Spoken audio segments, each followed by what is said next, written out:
Hello and welcome to True Audio Files.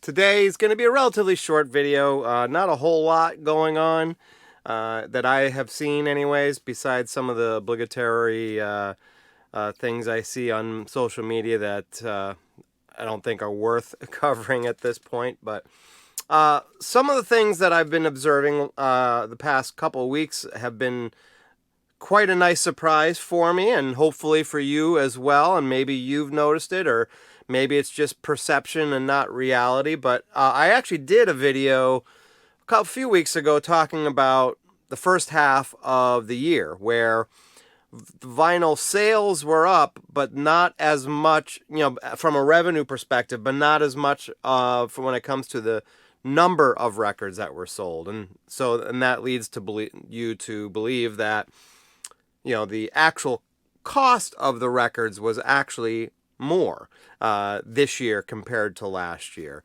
which has been a growing trend over the past, ever since the explosion happened during COVID. The cost of records has gone way up. And it's been a trend that has been very frustrating, especially when there have been a lot of albums that are just new releases that are not audiophile releases, and sometimes not even a lot of care has been put into them. And what I mean by that is, they haven't been pressed at really good record plants. They haven't been cut by anyone well known or any of that kind of thing to make them worth the extra money. But still seeing new releases going for $40 or $50, and sometimes even $60. Like the Chappell Roan special edition version of her album was going for like $60-$70, and even the 1 year anniversary version was. So that was being a very disheartening thing for me, because it's been getting to the point where I love records, but I didn't want to invest that kind of money in the records, just because they were, 2, 3, 4 times the price of the digital version. And in many cases, it's going to be the same thing, because most of these records are being cut from digital anyways. And so why not just get the file they're being cut from, and have that, because it's, from a sound quality perspective, it's probably going to sound at least as good, if not more, or better, I should say, on the digital version.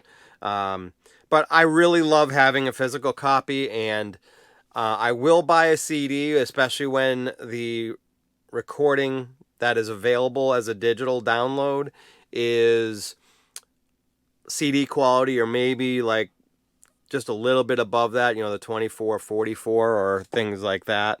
But beyond that, I will typically buy the digital download if it's a high resolution, or the physical copy of the vinyl. And most cases being the vinyl. If it's, like I said, digital 1644, 2444, I'll stick with the CD if possible.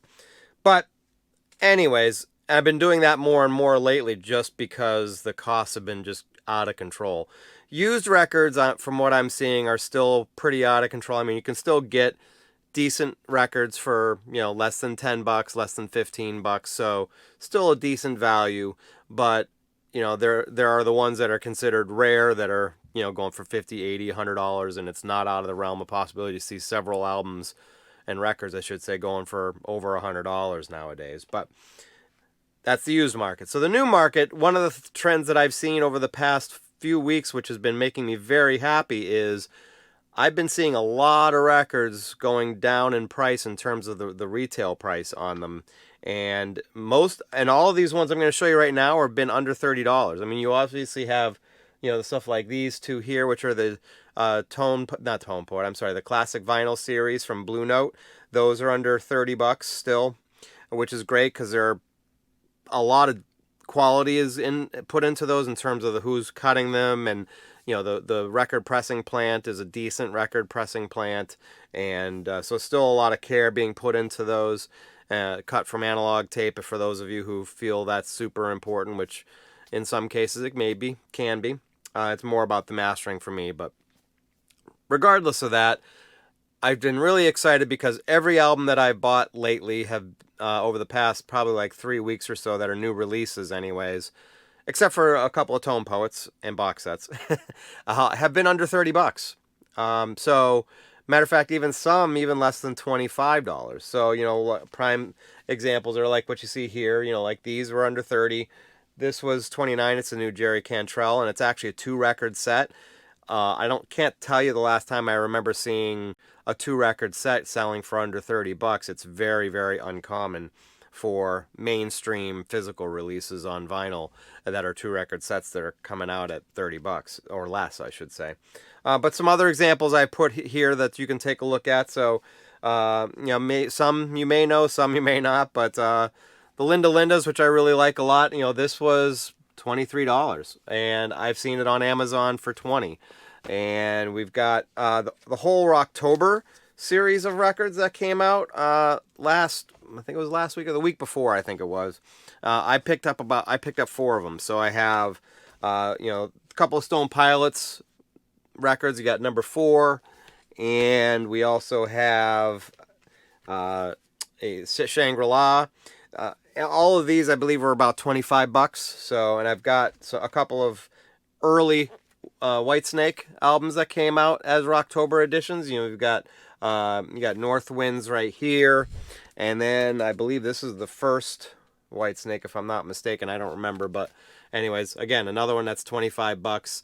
And these are Rhinos, which Rhino usually does a pretty good job with these. I listened to number 4, and I thought it sounded pretty good. I didn't have anything to compare it to, so I can't say if it's the best sounding one out there or anything like that. But one other new release that came out, like the Linda Lindas and the Jerry Cantrell, is The Offspring. I think this one, the regular version's going for around $25, I think it is, and maybe the limited edition, which I've got here, I think it was going for like 28 or 30, but still under $30. This actually isn't a gatefold as well, so it's not just like a cheapy record. I know, like the reissue of one of the first Gwar album that came out a few weeks back, that was like $25 or $20.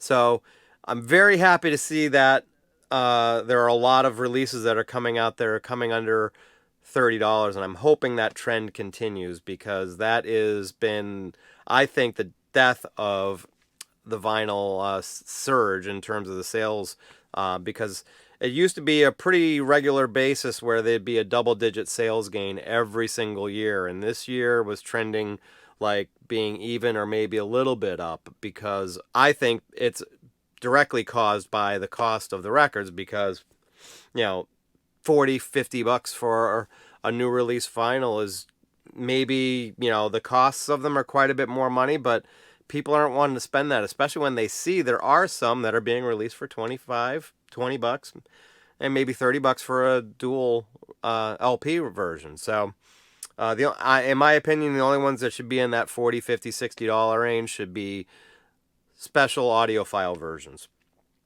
because we know that the time and effort has been taken on those to make a good quality release, where it's kind of a crapshoot on some of these. So anyways, that's kind of my take on it, but I want to see, have you guys been noticing that too out there? Are you seeing a trend for pricing going down on new release records that are coming out?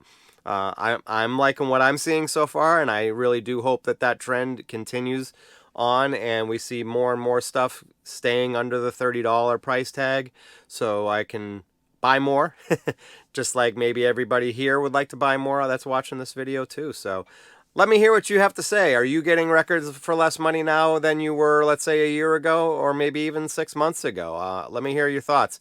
Well, thank you for subscribing. If you subscribe, if you don't, please do so. Hit that like button if you liked what you saw here. Make some comments in the comment section. Hit that alert bell.